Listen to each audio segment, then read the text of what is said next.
Word খুলে নিলাম, নেওয়ার পর ব্ল্যাঙ্ক ডকুমেন্টসে খোলার পর ইনসার্টে যাওয়ার পর সেভ, রেক্ট্যাঙ্গেল টুল নিয়ে নিলাম, নেওয়ার পর এখান থেকে ড্র্যাগ করলাম, করার পরে ক্লিক করলাম, ডবল ক্লিক করলাম ফরম্যাট, এখানে সেভ, এখানে ফরম্যাটে যাওয়ার পরে সেভ ফিল, এখান থেকে আমরা কালার করে দিলাম, করে দেওয়ার পরে এখানে আউটলাইন নো করে দিলাম। দেওয়ার পর এবার কি করব, রাইট ক্লিক করব, করার পর এডিট পয়েন্টস এখানে ক্লিক করে দিলাম, এখানে একটা ক্লিক করলাম, এই পয়েন্ট একটা চলে এসেছে, এখানে ক্লিক করার পরে এটাকে উপরে তুলে দিলাম,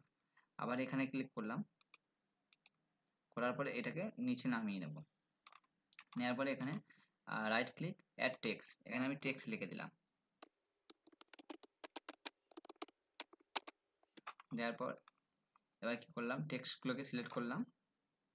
হোমে গেলাম, যাওয়ার পর এখান থেকে আমি টেক্সটটা বাড়িয়ে দিলাম, দেওয়ার পর এখান থেকে আমরা